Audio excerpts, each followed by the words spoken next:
দর্শক, এই সিরিজের গত পর্বের ভিডিওতে বলেছিলাম এবারে উন্মোচিত হবে রক্তকেকো দানবের আসল গল্প। শুধুই কি তাই? না, বরং পাশাপাশি এবারের গল্পে আসতে চলেছে ভয়াবহ সব টুইস্ট, যা আপনাকে শুধু ভয়ই দেখাবে না, বরং বাধ্য করবে কাঁদতেও। এবারের গল্প ভয় আর মানবিকতার এক দুর্দান্ত মিশেল। চলুন আর দেরি না করে শুরু করা যাক ইট ওয়েলকাম টু ডেরি সিরিজের সিজন 1 এর শেষ পার্টের গল্প। মানুষের জন্মেরও কয়েক কোটি বছর আগে মহাজগতের ম্যাক্রোভার্স নামের এক স্তর থেকে ডেডলাইটস নামের এক অশুভ ক্রিয়েচারকে একটি উল্কার ভেতরে বন্দি করে পৃথিবীতে নিক্ষেপ করা হয়। উল্কাটি এসে পড়ে বর্তমান ডেরি শহরের পাশের এক জঙ্গলে। মাটিতে আশ্রে পড়ার পর উল্কাটি ভেঙে গেলে অশুভ সে ডেডলাইটস মুক্ত হয়ে বেরিয়ে আসে। তবে উল্কার ভেতরে তখনও এমন এক শক্তি অবশিষ্ট ছিল যা এই দানবটিকে কিছুটা হলেও রুখে রাখতে পারত। মানুষের জন্মের পর এখানকার লোকজন সেই জায়গা থেকে উল্কার একটি খণ্ড সংগ্রহ করে, যাতে সেটি ব্যবহার করে দানবটির ক্ষতির হাত থেকে নিজেদের রক্ষা করা যায়। ধীরে ধীরে তারা এই উল্কার টুকরোটিকেই দানবের বিরুদ্ধে হাতিয়ার হিসেবে ব্যবহার করতে শুরু করে। এই দানবটির নাম তারা দিয়েছিল গাল্লু। গাল্লুর আবাসস্থল ডেরির পশ্চিম দিকে সেই বনাঞ্চল থেকে স্থানীয় বাসিন্দাদের পূর্বপুরুষেরা সবসময় দূরে থাকত। প্রজন্মের পর প্রজন্ম ধরে গাল্লু নামক এই দানবের কথা মুখে মুখে ছড়িয়ে পড়ে। সেখানে বসবাস করতে করতে গাল্লুর সঙ্গে তাদের এক ধরনের অলিখিত সমঝোতা গড়ে ওঠে। মানুষেরা জঙ্গলের সীমানা পেরোবে না, আর গাল্লুও বনের বাইরে আসবে না। কিন্তু হঠাৎ একদিন দূর থেকে একদল যাযাবর মানুষ এসে জঙ্গলের দিকে অগ্রসর হয়। ডেরি স্থানীয়রা তাদের জঙ্গলের ভেতরে যেতে নিষেধ করে এবং সেই মানুষ খেকো দানবের কথাও সতর্ক করে জানায়। কিন্তু যাযাবররা এসব বিশ্বাস না করে বনে ঢুকে শিকার শুরু করে। ফলে যা হওয়ার তাই হয়। গাল্লু একে একে সবাইকে হত্যা করে এবং তাদের খেয়ে ফেলে। মানুষের রক্ত মাংস খেয়ে গাল্লু আরও শক্তিশালী হয়ে ওঠে। তার লোভও বহুগুণে বেড়ে যায়। পরিস্থিতি এমন জায়গায় গিয়ে দাঁড়ায় যে খুব শিগগিরই গাল্লু বন ছেড়ে বেরিয়ে মানুষ শিকার করতে শুরু করবে। এই ভয়াবহ অবস্থায় তখনকার মানুষজন একত্র হয়ে আলোচনা বসায় এমন পরিস্থিতিতে এখন কি করা যায়। ডেরির জনগোষ্ঠীর প্রধান তখন ছিলেন সেস্কি নামের একজন নারী। সবাই বুঝতে পারে একমাত্র উল্কার খণ্ড দিয়ে কোনোভাবে গাল্লুকে দীর্ঘদিন ধরে রুখে রাখা সম্ভব নয়। তাই সিদ্ধান্ত হয় এই জায়গা ছেড়ে সবাইকে অন্যত্র সরে যেতে হবে। কিন্তু সেস্কির মেয়ে নিকানি তাদের বহু প্রজন্মের পুরনো আবাস ছেড়ে যাওয়ার কথা মেনে নিতে পারে না। সে নিজের কয়েকজন বান্ধবীকে সঙ্গে নিয়ে এবং উল্কার সেই একমাত্র টুকরোটি নিয়ে পশ্চিমের জঙ্গলের দিকে রওনা দেয়, যেখানে গাল্লু প্রথম পতিত হয়েছিল সেই গুহার খোঁজে। উদ্দেশ্য একটাই, আরও কিছু উল্কাখণ্ড সংগ্রহ করে দানবটিকে প্রতিহত করা। নিকানিকে খুঁজে না পেয়ে সেস্কি কয়েকজন যোদ্ধাকে সঙ্গে নিয়ে জঙ্গলে যায়। কিন্তু সেখানেই গাল্লু তাদের ওপর আক্রমণ চালায়। দানবটি প্রত্যেকের সামনে সেই রূপেই হাজির হয়, যেটাকে তারা জীবনের সবচেয়ে বেশি ভয় পায়। মানুষের ভয় থেকেই সে নিজের শক্তি জোগাড় করে এবং একে একে সবাইকে হত্যা করে খেয়ে ফেলে। গাল্লু সেস্কিকেও প্রায় মেরে ফেলেছিল। ঠিক তখনই সেখানে এসে পৌঁছায় নিকানি। তার হাতে উল্কাখণ্ড দেখে ভয় পেয়ে গাল্লু পালিয়ে যায়। তবে নিকানি তার মাকে বাঁচাতে পারেনি। এই ঘটনার পর নিকানির মনে প্রতিশোধের আগুন আরও তীব্র হয়ে ওঠে। সে আবারও পশ্চিমের জঙ্গলে যায় এবং সে গুহা থেকে কয়েকটি উল্কাখণ্ড সংগ্রহ করে। এরপর গাল্লু যেসব জায়গায় শিকার করত সেই এলাকাগুলোর চারপাশের জঙ্গলের ভেতর 13টি উল্কাখণ্ড বৃত্তাকারে পুঁতে দিয়ে একটি শক্তিশালী সার্কেল তৈরি করে। ফলে গাল্লু সেই বৃত্তের মধ্যেই বন্দী হয়ে পড়ে এবং আর বাইরে বের হতে পারে না। তখন থেকেই গাল্লু জঙ্গলের এই সার্কেলের ভেতর আটকা পড়ে আছে। ডেরির সেই গোষ্ঠী এই উল্কাখণ্ডের বেষ্টনী নাম দেয় পিলার। তারা শপথ নেয় এই পিলারগুলো রক্ষা করবে, যাতে দানবটি কখনো ডেরির বাইরে বের হয়ে মানুষের ক্ষতি করতে না পারে। যে সার্কেলের ভেতরে এই পিলারগুলো পোতা, তার মাঝখানের জায়গাটি হলো ডেরি। অর্থাৎ ডেরি নিজেই আসলে এই দানবের জেলখানা। ট্যানিয়েল আর রোজ, তারা দুজনেই সেস্কি এবং নিকানি সম্প্রদায়ের মানুষ। তারাও তাদের পূর্বপুরুষদের কাছ থেকে গাল্লুর গল্প শুনে এসেছে। গাল্লু তাদের কাছে নিছক কোনো কাহিনী নয়, বরং এক জীবন্ত আতঙ্ক। ট্যানিয়েল যখন তার আন্টিকে এই গল্প বলছিল, ঠিক তখনই তার আন্টি হঠাৎ থেমে যায়। সেখানে এসে হাজির হয় ডিক। সে এতক্ষণ সবকিছু চুপচাপ শুনছিল। ডিক ট্যানিয়েলকে জিজ্ঞাসা করে উল্কার সেই পিলারগুলো আসলে কোথায়। ট্যানিয়েল তাকে ডেরির একটি বাড়ির কথা বলে এবং জানায় সেই বাড়ির পুরনো কুয়ার ভেতর দিয়ে একটি টানেল আছে। সেই টানেল ধরে এগোলেই পিলারগুলোর কাছে পৌঁছানো যাবে। কিন্তু ট্যানিয়েল কি সত্যি পুরো সত্যটা বলছে? আর পিলারগুলো পাওয়া গেলেও জেনারেল শ সেগুলো দিয়ে আসলে কি করতে যায়? যাই হোক, দীর্ঘ সময় ধরে টেনিয়েলের মাথার ভেতর থেকে মাইন্ড রিড করার ফলে ডিক অসুস্থ হয়ে পড়ে। তাকে তড়িঘড়ি হাসপাতালে পাঠানো হয়। জেনারেল শ ডিককে জিজ্ঞাসা করে সে কোনো তথ্য পেয়েছে কিনা। ডিক জানায় দানবটার ব্যাপারে সে সবকিছুই জেনে ফেলেছে। এই কথাবার্তার কিছুই হ্যানলনের মাথায় ঢুকছিল না। সে জানতে চায় আসলে কি হচ্ছে। তখন জেনারেল শ হ্যানলনকে নিজের অফিসে নিয়ে গিয়ে সব খুলে বলে। প্রায় 400 বছর ধরে ট্যানিয়েলের পূর্বপুরুষেরা 13টি পিলারের মাধ্যমে দানবটিকে আটকে রেখেছে, আর এখন তাদের উদ্দেশ্য হলো এই পিলারগুলো তুলে দানবটিকে কাছে এনে একটি খাঁচার ভেতরে বন্দি করা, যাতে এটিকে যুদ্ধে অস্ত্র হিসেবে ব্যবহার করা যায়। একবার যদি এই দানবকে অস্ত্র বানানো যায় তাহলে ভয়ের চোটে আর কোনো দেশ তাদের বিরুদ্ধে যুদ্ধ করতে সাহস পাবে না, যুদ্ধ থেমে যাবে। ট্যানিয়েল যে পরিত্যক্ত বাড়ির কুয়ার কথা বলেছিল তার নিচে থাকা টানেল ধরেই সেই 13টি পিলারে পৌঁছানো সম্ভব। পরদিন কর্নেল ফুলারের নেতৃত্বে একটি দল গঠন করা হয় এবং হ্যানলন সেই পিলারগুলো খুঁজতে বের হয়। ডিক ও ট্যানিয়েলও তাদের সঙ্গে থাকে, কিন্তু হ্যানলন ভীষণ ক্ষুব্ধ হয়ে পড়ে জেনারেল শয়ের ওপর। ডেরি যে এমন ভয়ঙ্কর এক প্রাণীর বন্দিশালা এই কথা জানার পরও শ তাকে পরিবার সহ এখানে স্থানান্তরিত হতে বলেছিল। এর ফলে হ্যানলনের পরিবার সরাসরি বিপদের মুখে পড়ে গেছে। রাগে ফুঁসতে ফুঁসতে হ্যানলন জেনারেল শয়ের অফিস ছেড়ে বেরিয়ে আসে। এদিকে মার্জের সঙ্গে ঘটে যাওয়া ঘটনার পর তার একটি চোখ সম্পূর্ণ নষ্ট হয়ে যায়। হাসপাতালে মার্জের চিকিৎসা চলছিল, সেখানেই লিলি তাকে দেখতে যায়। এই ঘটনায় সবাই লিলিকেই সন্দেহ করছিল, কিন্তু মার্জ লিলিকে জানায় সে সবাইকে বলেছে চশমা ভেঙে কাঁচ ঢুকে তার চোখে আঘাত লেগেছে। লিলি শুধু তাকে সাহায্য করছিল। এরপর মার্জ আন্তরিকভাবে লিলির কাছে ক্ষমা চায় এবং তাদের সম্পর্ক আবার ঠিক করতে চায়। সে লিলিকে বলে যদি সে সত্যি যা দেখেছে তা বলতো তাহলে তাকে জুনিফার হিলে পাঠিয়ে দেওয়া হতো। আগে লিলির কথা বিশ্বাস না করার জন্য সে আবারও দুঃখ প্রকাশ করে। এরপর জিজ্ঞাসা করে এমন কিছু আবারও ঘটতে পারে কিনা।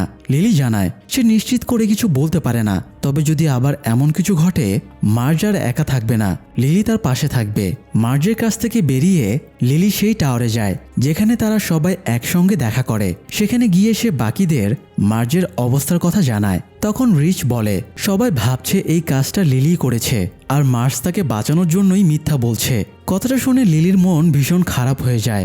যাই হোক, টাওয়ারে গিয়ে তারা এক অদ্ভুত দৃশ্য দেখে। ক্লান্ত, বিধ্বস্ত আর নোংরা অবস্থায় ম্যাটি সেখানে বসে আছে। তাদের দেখা মাত্রই ম্যাটি অজ্ঞান হয়ে পড়ে। লিলিরা সবাই মিলে কোনো রকমে তাকে প্রাথমিক চিকিৎসা দিয়ে হুঁশ তোলে। এরপরে তারা জানতে চায় ম্যাটি এতদিন কোথায় ছিল আর ফিরে এসে সে কেন পুলিশ কিংবা নিজের বাড়িতে যায়নি। ম্যাটি জানায় পুলিশ তার কথা বিশ্বাস করবে না বলেই সে সেখানে যায়নি, আর বাড়িতে যাওয়ার চেয়ে যেখানে সে বন্দি ছিল সেখানেই ফিরে যাওয়া তার কাছে ভালো মনে হয়েছে। সে বাড়ি যেতে চায় না। এরপর সে জানায় তাকে এক ক্লাউন ডেরির নিচের টানেলে আটকে রেখেছিল। সেখানে আরও অনেক বাচ্চাকেও বন্দি করে রাখা হয়েছিল। তাদের অধিকাংশকেই দানবটি খেয়ে ফেলেছে। লিলি তখন ম্যাটিকে জিজ্ঞাসা করে সে কিভাবে পালাতে পেরেছে। ম্যাটি জানায় ক্লাউনরূপী দানবটি রাতে শিকারে বের হয় এবং খেয়ে ফিরে দিনে ঘুমায়। সে সুযোগের অপেক্ষায় ছিল। দানবটি ঘুমিয়ে পড়লে সুযোগ বুঝে সে পালিয়ে আসে।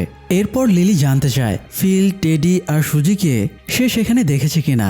ম্যাটি জানায় সে সবাইকে দেখেছে। দানবটি যখন টেডিকে সেখানে আনে তখন টেডি অনেক আগেই মারা গিয়েছিল। তার মাথা ফাটা ছিল আর দানবটি তার মস্তিষ্ক খেয়ে ফেলেছিল। সুজির একটি হাত কাটা অবস্থায় তাকে সেখানে ফেলে রাখা হয়। সারা রাত তার ক্ষত থেকে রক্ত ঝরতে থাকে। প্রচণ্ড যন্ত্রণায় সে সারা রাত চিৎকার করে। শেষে মারা যায়। তবে ফিল এখনও বেঁচে আছে। সে নড়াচড়া করতে বা কথা বলতে পারে না, কিন্তু কোনোভাবে এখনও জীবিত। এই কথা শুনে সবাই পুলিশের কাছে যাওয়ার সিদ্ধান্ত নেয়। বিশেষ করে রনি ম্যাটিকে অনুরোধ করে পুলিশের কাছে সবকিছু জানাতে, যাতে পুলিশ তার বাবাকে ছেড়ে দেয় এবং ফিলকে উদ্ধার করে। কিন্তু ম্যাটি পুলিশের কাছে যেতে রাজি হয় না। তার ভয় পুলিশ তাকে জোর করে বাড়িতে পাঠিয়ে দেবে। সে বাড়িতে যেতে চায় না, কারণ তার বাবা মা ভালো নয়, তারা তাকে মারধরও করে। ম্যাটির কথা স্পষ্ট, সে আবার নিচে ক্লাউনের কাছে চলে যাবে, তবুও বাড়িতে ফিরবে না। এদিকে ডেরির স্থানীয় কিছু মানুষ গাল্লো নামের দানবটিকে নিয়ে একটি গোপন বৈঠক করছিল। পিলারগুলো রক্ষা করার দায়িত্ব মূলত তাদের ওপরেই। এই দলের নেতা ছিলেন জন নামের একজন বৃদ্ধ। তিনি হিসাব করে দেখছিলেন এবারের চক্রে দানবটি কতজন মানুষকে গিলে ফেলেছে। হিসাব অনুযায়ী এবার মোট 38 জন মানুষ নিখোঁজ হয়েছে, যার মধ্যে 7 জনের মৃত্যু নিশ্চিত। নিখোঁজদের বেশিরভাগই শিশু, যাদের বয়স 5 থেকে 16 বছরের মধ্যে। দানবটির 27 বছরের স্লিপিং সাইকেলে যাওয়ার সময় ঘনিয়ে এসেছে, কিন্তু প্রতিবার ঘুমাতে যাওয়ার আগে এটি একটি বড় ধরনের হত্যাযজ্ঞ চালায়, যেখানে অনেক মানুষ মারা যায়, অনেকেই অসীম কষ্ট পায়। মানুষের ভয় আর যন্ত্রণা থেকেই সে নিজের শক্তি সংগ্রহ করে। সবার ধারণা সেই ভয়ঙ্কর সময় খুব কাছেই চলে এসেছে। এ সময় সেখানে আসে ট্যানিয়েলের এক বন্ধু। রোজ জানতে চায় ট্যানিয়েল কোথায় আছে। ট্যানিয়েলের বন্ধু বলে মিলিটারিরা তাকে কাস্টাডিতে নিয়েছে। এটা শুনে রোজ জেনারেল শয়ের সঙ্গে দেখা করতে যায় এবং জানতে চায় কেন ট্যানিয়েলকে আটকে রাখা হয়েছে। শ জানায় মিশন শেষ না হওয়া পর্যন্ত ট্যানিয়েল তাদের সঙ্গেই থাকবে, আর সেই দানবকে অস্ত্র হিসেবে ব্যবহার করাই তাদের লক্ষ্য। রোজ ট্যানিয়েলের সাথে দেখা করার অনুমতি চাইলে শ তা মঞ্জুর করে। তবে দেখা করতে যাওয়ার আগে রোজ তার কাছে থাকা একমাত্র উল্কার খণ্ডটি সঙ্গে নেয়। ট্যানিয়েলের সঙ্গে কথা বলার সময় কিছুটা দূরে কর্নেল ফুলার দাঁড়িয়ে সব শুনছিল, তাই ট্যানিয়েল আঞ্চলিক ভাষায় রোজকে জানায় মিলিটারিরা সবকিছু জেনে ফেলেছে এবং পরদিন তাকে পিলারগুলো খুঁজতে নিয়ে যাবে। আঞ্চলিক ভাষায় কথা বলতে দেখে ফুলার ইংরেজিতে কথা বলার নির্দেশ দেয়। রোজ তখন ট্যানিয়েলের হাতে উল্কার খণ্ডটি তুলে দেয় এবং ফুলারের সামনেই বলে এটা সবসময় সঙ্গে রাখতে, কারণ একমাত্র ট্যানিয়েলই এর ব্যবহার জানে। ফুলার সে খণ্ডটি মিশন শুরু হওয়ার আগ পর্যন্ত নিজের কাস্টাডিতে নিয়ে নেয়। রোজের আসল উদ্দেশ্য ছিল মিশনের সময় উল্কার খণ্ডটি যেন ট্যানিয়েলের কাছেই থাকে, যাতে গাল্লু তাকে ক্ষতি করতে না পারে। বিদায় নেওয়ার আগে রোজ ট্যানিয়েলকে জড়িয়ে ধরে, কানাঘুষো করে ফিসফিসিয়ে বলে উল্কার খণ্ডটা যেন সবসময় সঙ্গে রাখে। এদিকে হ্যাংকে শশাঙ্ক জেলে পাঠানো হয়। তাকে যখন জেলের ভ্যানে তোলা হচ্ছিল তখন সেখানে মৃত শিশুদের বাবা মায়েদের ভিড় জমে যায়। তারা রীতিমতো হ্যাংকের ওপর হামলা করতে উদ্যত ছিল। ভিড়ের মধ্যে শার্লটও উপস্থিত ছিল। হঠাৎ সে দেখে পুলিশ স্টেশনের ভেতর থেকে একজন পুলিশ তার দিকে তাকিয়ে হাসছে, কিন্তু কিছু লোক সামনে দিয়ে সরে গেলে সেই পুলিশটিকে আর দেখা যায় না। শার্লট ভাবে হয়তো তার চোখের ভুল। হ্যাং শশাঙ্ক জেলে চলে গেলেও শার্লটের সংকল্প অটুট থাকে। সে ঠিক করে যেভাবেই হোক সেখান থেকে হ্যাংকে সে উদ্ধার করবেই। যাই হোক, জেনারেল শয়ের কাছ থেকে সবকিছু শোনার পর হ্যানলন বাড়ি ফিরে শার্লটকে সব খুলে বলে। এরপর সে শার্লট এবং উইলকে নিয়ে ডেরির বাইরে এক মিলিটারি বেজে চলে আসে। শার্লটকে নির্দেশ দেয় মিশন শেষ না হওয়া পর্যন্ত তারা সেখানেই থাকবে, কোথাও বের হবে না। তখন উইল প্রশ্ন করে তার বন্ধুদের কি হবে। হ্যানলন তাকে আশ্বস্ত করে বলে পরিস্থিতি নিরাপদ হলেই সে বন্ধুদের সঙ্গে দেখা করতে পারবে। এদিকে লিলি ইনগিটের সঙ্গে দেখা করে ম্যাটির ব্যাপারটা জানায়। লিলি বলে ফিল এখনও বেঁচে আছে এবং তারা পুলিশের কাছে না গিয়ে নিজেরাই গিয়ে ফিলকে উদ্ধার করতে চায়। ইনগ্রিড তখন স্পষ্ট করে বলে এটা বড়দের বিষয়, পুলিশকে জানানোই উচিত। সে লিলির কাছ থেকে প্রতিশ্রুতি নেয় পুলিশ কিছু করার আগ পর্যন্ত তারা যেন নিচে না যায়। সেখানে ইনগিটের স্বামী কাশের সঙ্গেও লিলির দেখা হয়। লোকটি যে নেশাগ্রস্ত প্রকৃতির তা দেখলেই বোঝা যাচ্ছিল। ইনগ্রিডের সঙ্গে তার আচরণও মোটেই ভালো ছিল না। এদিকে নতুন বেজে উইল তখন একা। সেদিন তাদের নিয়মিত টাওয়ারে দেখা করার সময় হয়ে গিয়েছিল। সে শার্লটকে বলে নতুন জায়গাটা একটু ঘুরে দেখতে চায়। শার্লট অনুমতি দিলে সে ঘোড়ার অজুহাতে টাওয়ারের দিকেই রওনা হয়। ঠিক তখন টিভিতে নিউজ চলছিল। শার্লট দেখে শশাঙ্ক জেলে যাওয়ার পথে প্রিজন বাস দুর্ঘটনায় পড়ে বহু কয়েদি মারা গেছে। মার্ডার কেসের আসামি হ্যাং সেখান থেকে পালিয়েছে। তাই সবাইকে সতর্ক করে বলা হচ্ছে কেউ হ্যাংকে দেখলে যেন সরাসরি পুলিশকে খবর দেয়। এদিকে ম্যাটি, রিচ আর রনি আগেই টাওয়ারে এসে পৌঁছেছিল। লিলি কিছুটা দেরিতে আসে। তার সঙ্গে ছিল মার্স। মার্সকে দেখে রনি প্রশ্ন করে লিলি তাকে কেন নিয়ে এসেছে। মার্স জানায় সে সাহায্য করতে চায়। লিলি বলে দানবটি মার্সকেও ভয় দেখিয়েছে, তাই সেও এখন তার টার্গেট। এরপর লিলি সবাইকে জানায় পুলিশের কাছে যাওয়া যাবে না। পুলিশের কাছে গেলে ম্যাটিকে জোর করে তার বাড়িতে পাঠিয়ে দেবে। এমনও হতে পারে তারা পুরো ঘটনায় বিশ্বাস করবে না। তখন ফিলকেও উদ্ধার করা সম্ভব হবে না। কাজেই যা করার তাদেরই করতে হবে। নিজেদেরকে গিয়েই ফিলকে উদ্ধার করে আনতে হবে। কিন্তু এই প্রস্তাবে ম্যাটি, রিচ আর রনি কেউই রাজি হয় না। ম্যাটি সরাসরি বলে দেয় সে আর কখনো নিচে যেতে চায় না। তখন লিলি তাকে জানায় যদি সে ফিলকে উদ্ধার করতে না যায় তাহলে তাকে তার বাড়িতেই ফিরতে হবে। প্রয়োজনে সে নিজেই ম্যাটিকে পুলিশের হাতে তুলে দেবে। এরপরে লিলি সবাইকে বোঝাতে চেষ্টা করে দানবটির শক্তির মূল উৎস তাদের ভয়। তারা যদি ভয় না পায় তাহলে দানবটি কিছুই করতে পারবে না। সে তখন তার মায়ের নার্ভ শান্ত করার ট্যাবলেট দেখায়। সে অনেকগুলো সঙ্গে এনেছে। তারা পরিকল্পনা করে ট্যাবলেট খেয়ে তারা টানেলের ভেতরে ঢুকবে। ম্যাটি তাদের পথ দেখিয়ে সেই জায়গায় নিয়ে যাবে। রনি সন্দেহ প্রকাশ করে এই ওষুধ খেলে কোনো ক্ষতি হবে কিনা। লিলি জবাব দেয় তাহলে তো তার মা এতদিন ধরে এগুলো খেতে পারত না। সব পরিকল্পনা শেষ হওয়ার পর সেখানে এসে হাজির হয় উইল। তাকে আবারও পুরো প্ল্যানটা খুলে বোঝানো হয়। যাই হোক, যে পরিত্যক্ত বাড়ি থেকে টানেলের ভেতরে মিলিটারি অপারেশন চালানো হবে সেখানে গ্যাস লিক হয়েছে এমন ভুয়া খবর ছড়িয়ে দিয়ে বাড়ির আশেপাশের অনেক দূর পর্যন্ত সব মানুষকে সরিয়ে দেওয়া হয়। এরপর ড্যানিয়েলের দেখানো পথ ধরে ডিক, ফুলার, হ্যানলন, রুশো সহ আরও কয়েকজন মিলিটারি সোলজার সেই কুয়ায় নেমে টানেলের ভেতর হাঁটতে শুরু করে। হাঁটতে হাঁটতেই ডিক হঠাৎ একটা আওয়াজ শুনতে পায়। সে থেমে যায়। তার সঙ্গে থামে পেছনে থাকা আরও কয়েকজন সৈন্য। টানেলের সামনের অংশ ছিল হাঁটু সমান পানি, আর বাকিরা সেই পানির মধ্য দিয়েই সামনে এগিয়ে যেতে থাকে। কিন্তু পানিতে নামার পর হঠাৎ ডিক সেই হাঁটু সমান পানিতেই ডুবে যায়।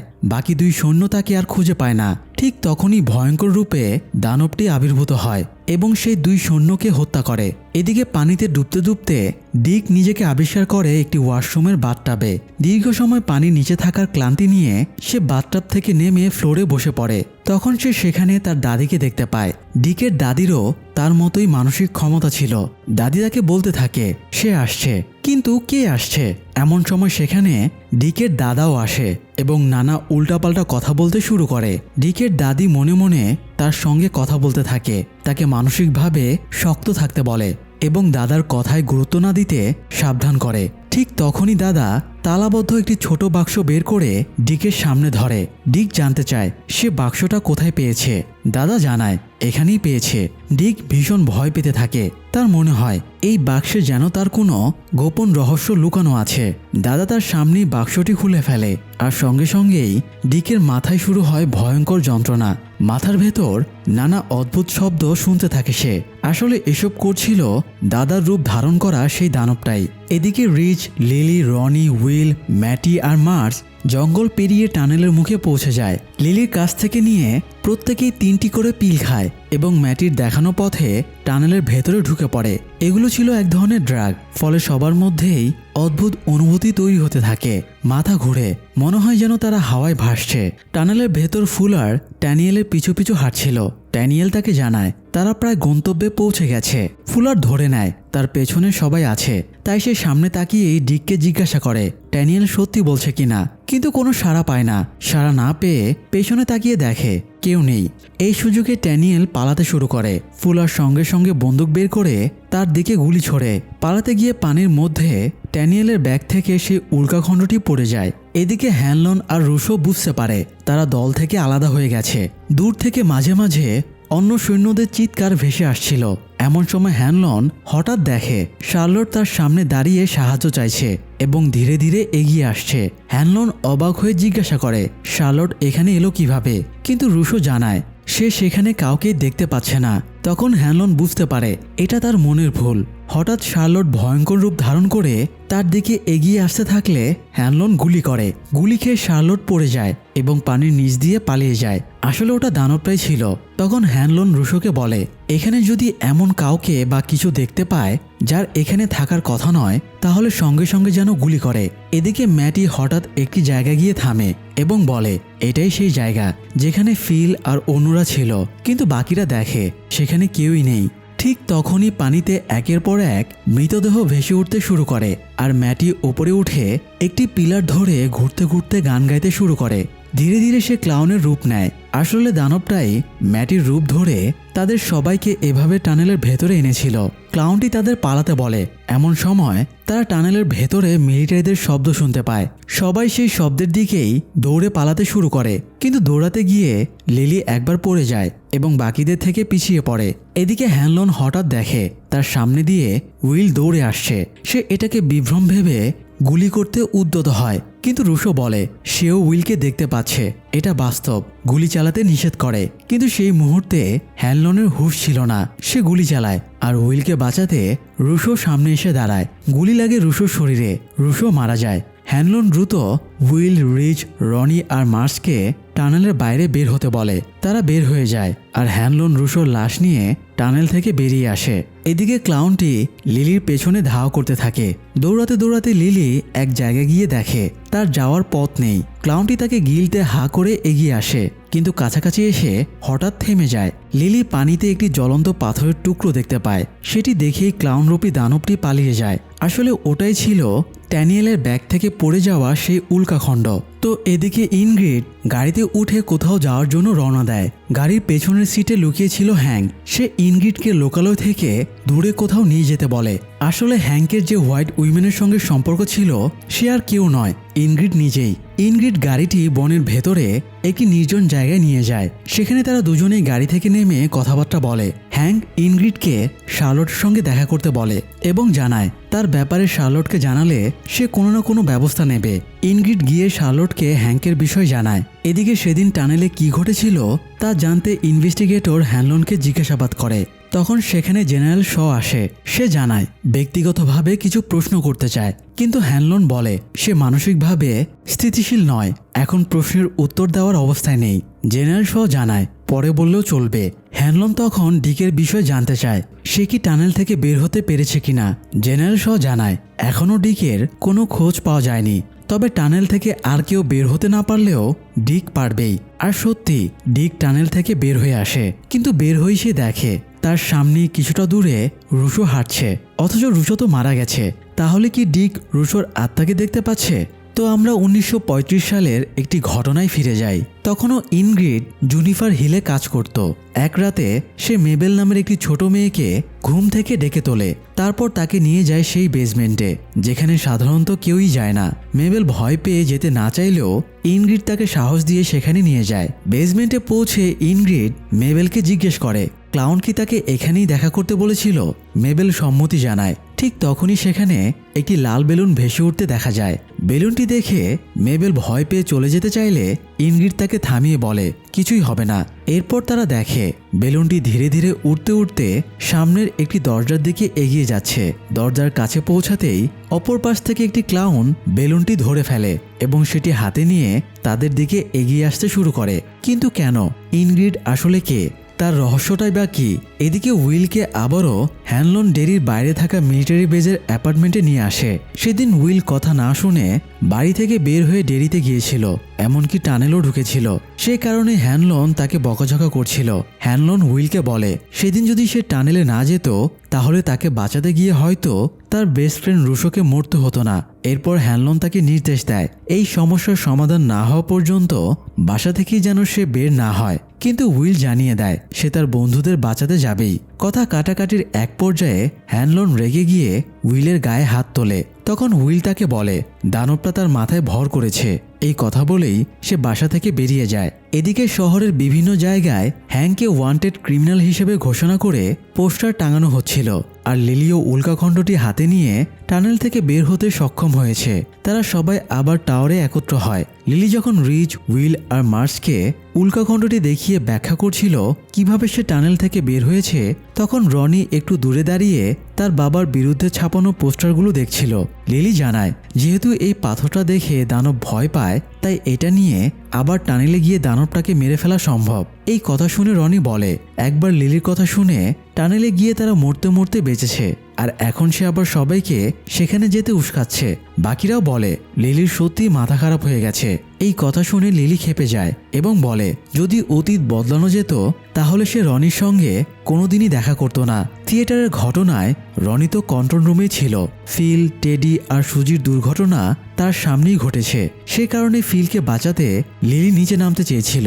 এর জবাবে রনি লিলিকেই দোষ দেয়। সে বলে সেদিন যদি লিলি রনির সঙ্গে সুজি, টেডি আর ফিলের দেখা না করাতো তাহলে তারা সিনেমা হলে যেত না, আর না গেলে তারা মরতও না, তার বাবাকেও পুলিশ তুলে নিত না। এই মনোমালিন্য আর তর্কের মাঝেই রিচ সবাইকে থামাতে চেষ্টা করে। সে বলে দানবটা ঠিক এটাই চায়, তাদের মধ্যে ফাটল ধরুক। কিন্তু তখন লিলি আর রনি কেউই তার কথা শোনার অবস্থায় নেই। দুজনেই প্রচণ্ড রেগে আছে। রাগে রনি সেখান থেকে চলে যায়, আর তাকে শান্ত করতে তার পিছু নেয় উইল। রিচ আর মার্সকে টাওয়ারে রেখে লিলিও বলে সে একা থাকতে চায়। তারপর সেখান থেকে চলে আসে। উইল রনির পেছনে পেছনে যায়। রনি তাকে বলে লিলির সত্যি মাথা খারাপ হয়ে গেছে, যতদিন না তাদের মধ্যে কেউ মারা যায় সে হয়তো থামবেই না। কিন্তু একটু পরেই সে অনুভব করে লিলিকে হয়তো একটু বেশি কড়া কথা শুনিয়ে ফেলেছে। রনি উইলকে জানায় সে এভাবে ভয় নিয়ে বেঁচে থাকতে ক্লান্ত, সে কারণে এতটা রেগে গিয়েছিল। কথা বলতে বলতে হঠাৎ সে উইলকে জড়িয়ে ধরে। কিছুক্ষণ পর উইল তাকে চুমু খেতে এগিয়ে যায়। ঠিক তখনই রাস্তায় একটি গাড়ির হর্ন বেজে ওঠে। গাড়িটিতে ছিল শার্লট। সে উইল আর রনিকে গাড়িতে উঠতে বলে। এদিকে ডিক টানেল থেকে বের হয়ে সোজা তাদের নিয়মিত আড্ডার সেই বেজে পৌঁছে যায়। তখন সে প্রায় ঘোরের মধ্যেই ছিল। সেখানে গিয়ে মদের বোতল খুঁজতে থাকলে একজন এগিয়ে এসে তাকে একটি বোতল দেয় এবং বলে তার কিছু জানানোর আছে। এরপর তাকে একটি রুমে নিয়ে যাওয়া হয় যেখানে হ্যাংক ছিল। ডিক অবাক হয়ে জিজ্ঞেস করে হ্যাংক এখানে কি করছে।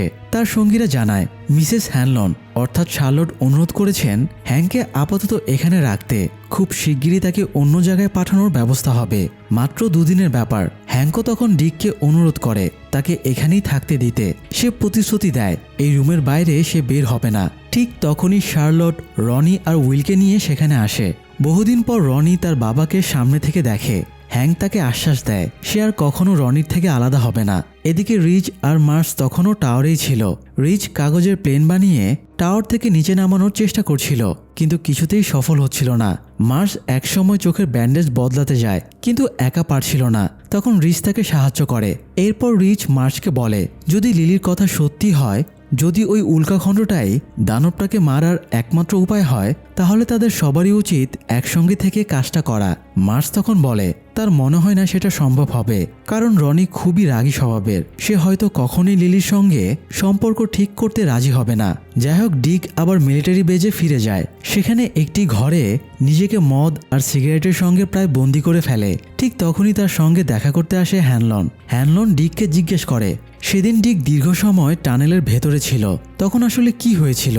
ডিক তখন হ্যানলনকে নিজের অভিজ্ঞতার কথা জানায়। সে বলে তার দাদির মধ্যেও দেখার আর শোনার এক বিশেষ ক্ষমতা ছিল, আর সেই ক্ষমতাই সে উত্তরাধিকার সূত্রে পেয়েছে। ডিকের বয়স যখন মাত্র 9 তখন সে মৃত মানুষের আত্মা দেখতে পেত। রাতে ঘুমাতে পারত না। তার দাদি বিষয়টা বুঝতে পেরে তাকে একটি কৌশল শেখান। মনে মনে ভাবতে হবে একটা বড় বাক্স আছে, যেসব জিনিস সে দেখতে চায় না সেগুলো ওই বাক্সের ভেতরে রেখে তালা লাগিয়ে দিতে হবে। ডিক ঠিক সেটাই করেছিল। এরপর থেকে সে মৃত মানুষদের দেখা পাওয়া বন্ধ করে দেয়। কিন্তু গতকালের টানেলের ভেতরে সেই বাক্সটা যেন আবার খুলে গেছে। সে আবার আত্মাদের দেখতে শুরু করেছে। ডিক জানায় যে মানুষ যেখানে মারা যায় তার আত্মাও সেখানেই থেকে যায়। এমনকি এই মুহূর্তে তারা যে ঘরে বসে আছে এখানেও আত্মা রয়েছে। এই কথা শুনে হ্যানলন ডিককে জিজ্ঞেস করে আত্মারা কি তার সঙ্গে কথা বলে। ডিক জানায় সে আত্মাদের দেখতে পেলেও আত্মারা তাকে দেখে না। যতক্ষণ না সে নিজে তাদের সঙ্গে কথা বলবে ততক্ষণ তারা তার অস্তিত্ব টের পায় না। কিন্তু একবার কথা বলা শুরু করলেই সে চারপাশে নানা রকম শব্দ আর আত্মাদের কথাবার্তা শুনতে শুরু করবে। ডিক আরও জানায় সে জানে না এই ক্ষমতাকে আবার আগের মতো বাক্সবন্দি করতে পারবে কিনা, আর আত্মারা এমন অনেক কিছু জানে যা সাধারণ মানুষ জানে না। এই কথা শুনে হ্যানলন আত্মাদের সাহায্য নিয়ে পিলারের খোঁজ নিতে ডিককে অনুরোধ করে, কিন্তু ডিক স্পষ্ট জানিয়ে দেয় সে এটা করবে না। সে আর এই কাজের মধ্যে জড়াবে না। জেনারেল শয়ের কাজ হ্যানলন নিজেই করুক। এরপর ডিক হ্যানলনকে সেখান থেকে চলে যেতে বলে। হ্যানলন চলে আসার আগে ডিককে বিশ্রাম নিতে বলে এবং জেনারেল শয়ের কাজের ব্যাপারে আরেকটু ভেবে সিদ্ধান্ত জানাতে বলে, কারণ সে বুঝতে পারে ডিক এখনও টানেলের ভয়াবহ অভিজ্ঞতা থেকে পুরোপুরি বের হতে পারেনি। সেদিন হ্যানলন বাসায় ফিরে দেখে শার্লট হ্যানলনের ওপর ভীষণ বিরক্ত। এই জায়গায় দানবের সঙ্গে জড়িয়ে সে তাকে আর উইলকে বিপদের মধ্যে ফেলে দিয়েছে। হ্যানলন বলে সে এই ব্যাপারটা জানতো না, আর এই কাজটা শেষ হলেই সে শার্লট আর উইলকে নিয়ে ডেরি ছেড়ে চলে যাবে। এরপর সে শার্লটকে জিজ্ঞেস করে উইল কোথায়। শার্লট জানায় উইল তার বন্ধুদের সঙ্গে আছে আর সেও সেখানেই যাচ্ছে। হ্যাংক এখন ব্ল্যাক পিপলদের আড্ডার সেই বেজে আছে। হ্যাংককে নিরাপদে ডেরি থেকে বের করে দিয়ে সে উইলকে নিয়ে ডেরি ছেড়ে চলে যাবে। হ্যানলন জানায় সেদিন উইলকে মারার সময় সে নিজের হুঁশে ছিল না, তার মাথা কাজ করছিল না। হয়তো দানবটাই তাকে কাবু করে রেখেছিল। তবুও শার্লট হ্যানলনকে সেখানেই রেখে মিলিটারি বেজের সেই অ্যাপার্টমেন্ট ছেড়ে বেরিয়ে আসে। পরদিন স্কুলে ক্লাস চলাকালীন লিলি হঠাৎ তার ডেস্কের ওপর আবারও দানবটাকে দেখতে পায়। ভয় পেয়ে সে চিৎকার করে তাকে চলে যেতে বলে। উল্কাখণ্ডটি তখন তার কাছেই ছিল। হঠাৎ করেই তার হুঁশ ফিরে আসে আর সে দেখে পুরো ক্লাস তার দিকে তাকিয়ে হাসছে। টিচার তাকে চুপচাপ বসতে বললেও লিলি ক্লাসরুম ছেড়ে বেরিয়ে যায়। লাঞ্চের সময় ক্যান্টিনে রিচ মার্চকে জানায় ব্ল্যাক পিপলদের সেই বেজে রনির বাবা হ্যাংক আছে। গতকালই সেখানে রনির সঙ্গে তার দেখা হয়েছে, আর তারপর থেকে রনি আর উইলও সেখানেই আছে। খেতে খেতে রিচ বলে ওয়াশরুমে গেলে সে পাইপের ভেতর থেকে অদ্ভুত সব শব্দ শুনতে পায়। মার্চ জানায় সেও একই জিনিস অনুভব করে। তারপর মজা করে রিচকে জিজ্ঞেস করে তাহলে সে রাতে প্রস্রাব করে কোথায়।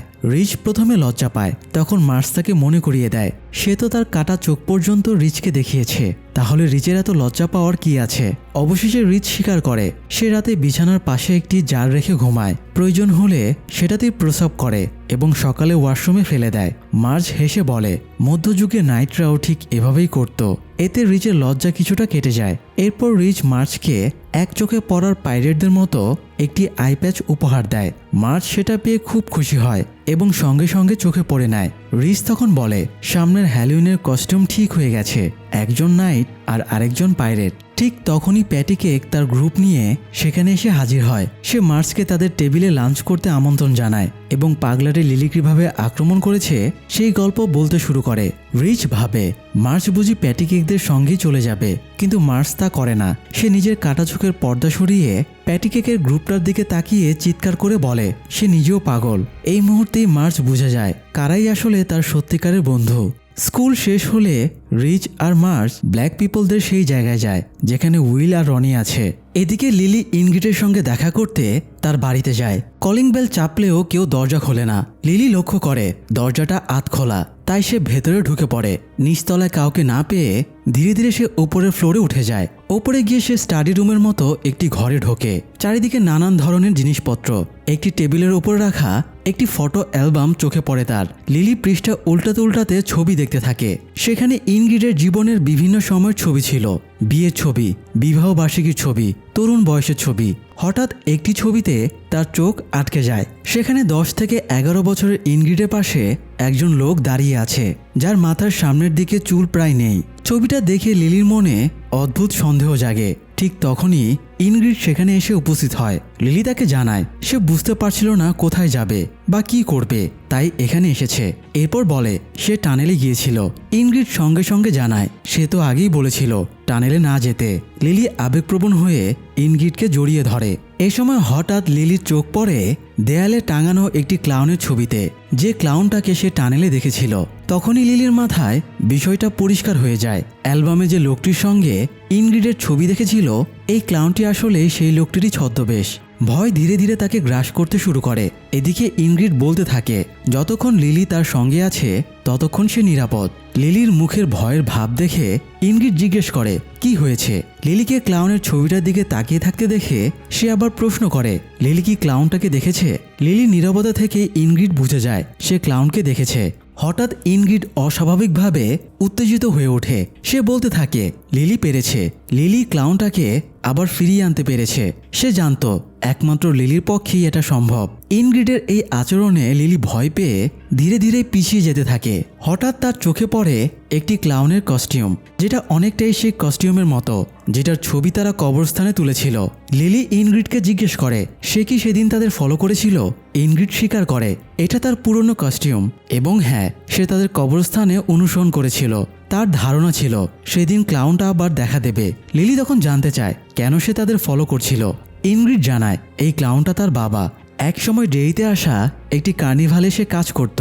নিজেকে সে পেনিওয়াইজ দ্য ডান্সিং ক্লাউন বলে পরিচয় দিতে ভালোবাসত। সে ইনগ্রিডকে খুব ভালোবাসত, কিন্তু একসময় হঠাৎ করেই হারিয়ে যায়। কার্নিভাল ডেরি ছেড়ে চলে গেলেও ইনগ্রিড ডেরিতেই থেকে যায়।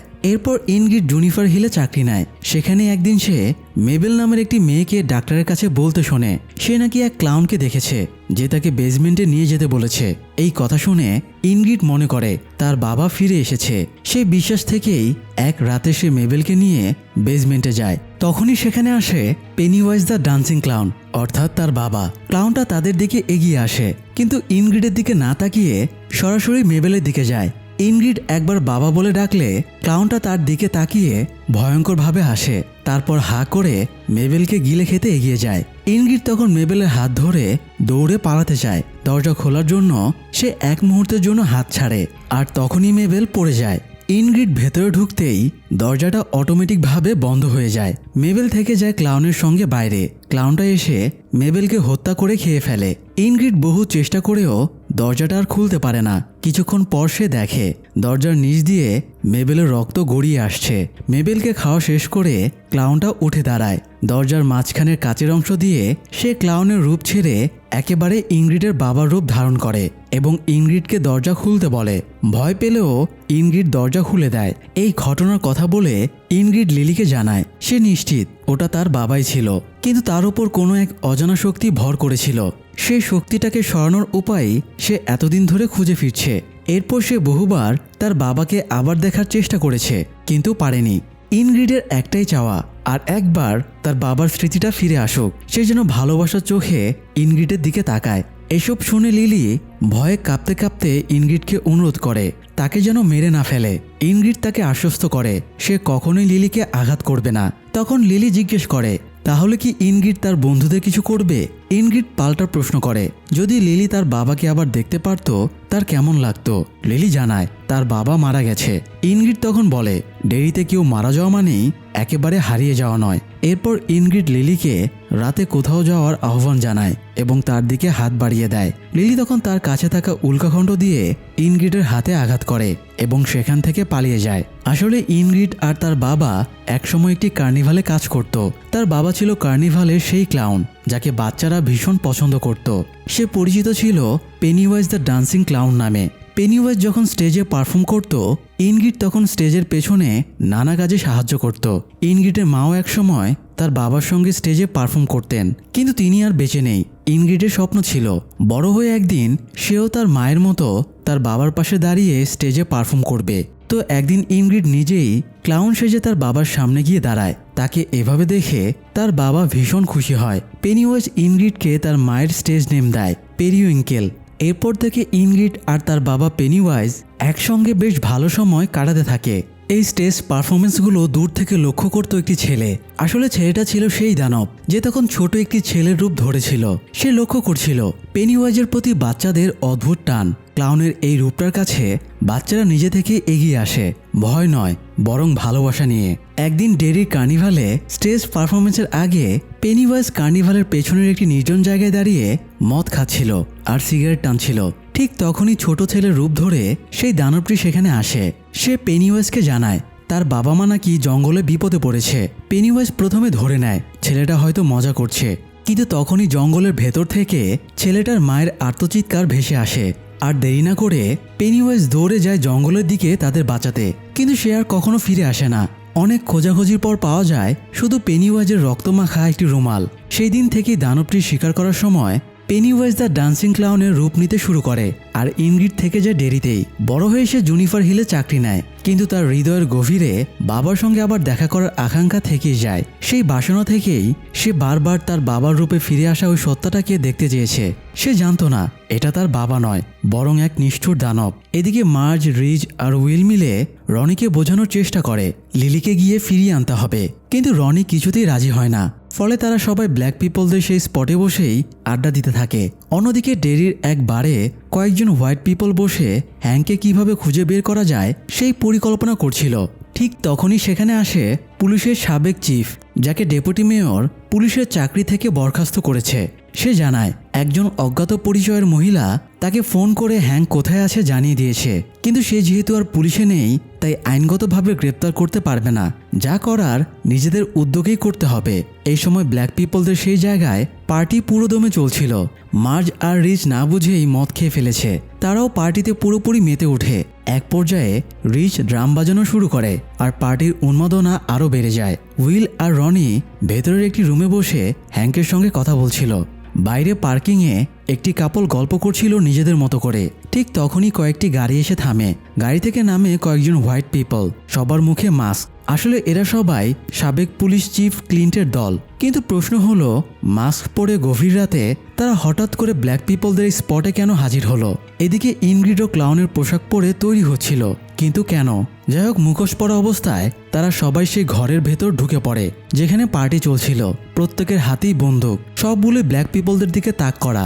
মুখোশের আড়াল থেকে ক্লিন্ট জানতে চায় হ্যাংক কোথায়। ঠিক তখনই ডিক সামনে এসে দাঁড়ায় এবং জানায় হ্যাংক এখানে নেই। ক্লিন্ট হুমকি দেয় ভালো ভালো হ্যাংকে তাদের হাতে তুলে দিতে হবে। কিন্তু ডিক রাজি হয় না। পরিস্থিতি ভয়াবহ উঠছে বুঝে হ্যাঙ্ক নিজেই সবার সামনে বেরিয়ে আসে। সে আত্মসমর্পণ করতে চায় এবং ক্লিনকে বলে তাকে নিয়ে যাক, বাকিদের ছেড়ে দিক। কিন্তু প্রশ্ন হলো বাকিরা কি তা মানবে?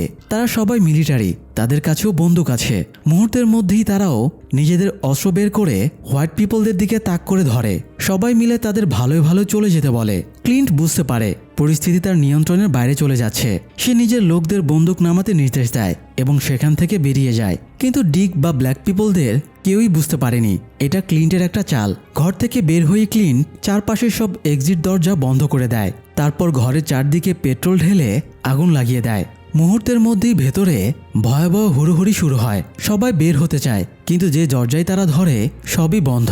আগুন ধীরে ধীরে চারিদিকে ছড়িয়ে পড়তে থাকে, আর বাইরে থেকে হোয়াইট পিপলরা সেই ঘরের দিকে লক্ষ্য করে গুলি ছুটতে শুরু করে।